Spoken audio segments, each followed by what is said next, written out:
in terms of her views about life, politics, and even in sport. She was a great influence, and she gave me a lot of love. I was very close to her. If she was such a central part of your life all through that period, it's terribly difficult, I suppose, even now for you to not forget her, but to put her aside, put her memory aside. You know, but you see, as a Muslim, I accept death. I mean, I know that, you know, everyone has to die, and you accept it, and I would have come to terms with it much easier. But I think what left a lasting effect on me was the fact that, you know, she could have been saved.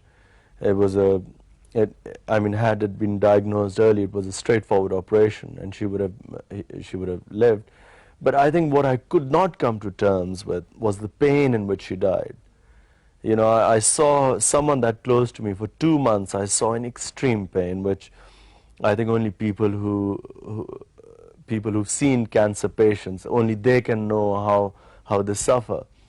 And I think that suffering and watching her die, that sort of touched me very deep, and it changed it was like a watershed in my life. You did an amazing thing the other night, and you pulled in a tremendous number of celebrities, beautiful women.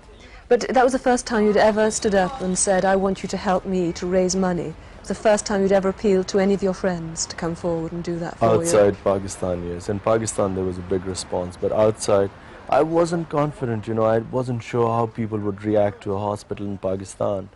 My main idea was to tap the Pakistanis living in Britain. Your mother said something about she didn't want you to bring back a Western girl as a bride to Pakistan. Yeah, well, I was 18 then, and she was scared that if I marry a Western girl, she thought that either I would live in England, or I would come and bring her back, and eventually she would again take me back to England, or I would have a broken home, because the interracial marriages have not had a very good record. It's difficult for Western women to live there, and so that was her main argument. But every time you went home, did she have, or your family, did they have lined up for you a whole lot of girls who you had to go and see and look at and think about and all of that, or not? How did it work? Well, you see, I grew up in this house where I had 4 very independent, educated and strong-minded sisters, and a mother who was again very strong-minded. So, you know, they never agreed to one girl. I mean, I never remember that, you know, recently my sisters we had, all my sisters who all over the world, we got together recently. And they started giving me hell, why aren't you married, you know, you're getting old and all this. So I had to tell them, I said, look, have you ever suggested a girl to me?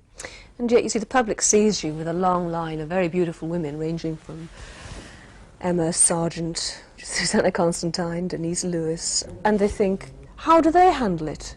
I mean, how do the women you've known handle the fact that you will probably one day go back to Pakistan and have an arranged marriage? You probably will do that still. How have they coped with this? Well, for a start, I don't know. I mean, I don't know how they cope with it. Most of these people you're saying are not really my girlfriends or anything, they were just friends. So they'd never had to worry about decisions about my marriage. Are you saying you never come close to an English girl here, close enough to think about marriage? I suppose I came to one girl who I came quite close to marrying, and it didn't happen. Who was that? That was Emma. And then, you know, since then, I haven't even thought of marriage. Are you sure? Very sure. Are you cynical in a sense? Because, you know, your celebrity and the person you are and this sort of sex symbol that you have become means that a lot of women will be attracted to you because of who you are and what kind of publicity you can give them. Is that something that kind of annoys you, bothers you, frustrates you? Well, a lot of it is very funny because, you know, I mean, you can't take it seriously. I mean, you know, if you go out with someone who you're just escorting someone, because at times people invite couples. So someone you know, and I know a lot of women who are just friends, and you take them out, their photographs taken, and there's a whole gossip about you, so you can't take that seriously. I know, in one sense I know what you mean, but in another sense I feel that it's so crucial for you to have the kind of press that you have. It's good press. You go back to Pakistan and you're a kind of hero, a kind of demigod there, because of the way you've been built up over the years. I'm not sure that happens, because you know the reason I've been built up in Pakistan has nothing to do with me being with women, or me being with... Well, it's a talking point, isn't it? Every magazine I pick up and I read about you, but it's that's what in they England. say back in Pakistan, the kind of taxi drivers that stop and ask what your love life is like in England. And I think this is not normally the case. This is all the press making it up. It's definitely not the case. I mean, they do ask, they are interested in my marriage. They very rarely talk about women.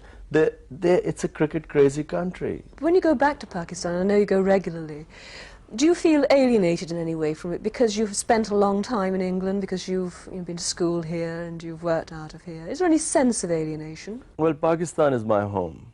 Always has been, and I've never had any confusion about that. I've come to England first to study for 4 years, and then I came to play professional cricket here, because England is the only place which plays cricket in the summer. And I have so many friends over the years, so it's like a second home. But the winter, come September, I have this feeling, I start longing to go back. You're very easy about it all, aren't you? Very cool on the surface, anyway. So tell me how you relax. How do you unwind? For me, I suppose if I'm really run down, I would like to go away in the wild. Just camp out for a while. I think that probably relaxes me more. It sort of, if I'm really run down or I'm drained mentally, I think that probably gives me more energy and staying power. It sort of vitality. I'm again fresh again. I went away in August to the mountains in Pakistan, and I think I came back so fresh and so live, and I'm ready to go back again now.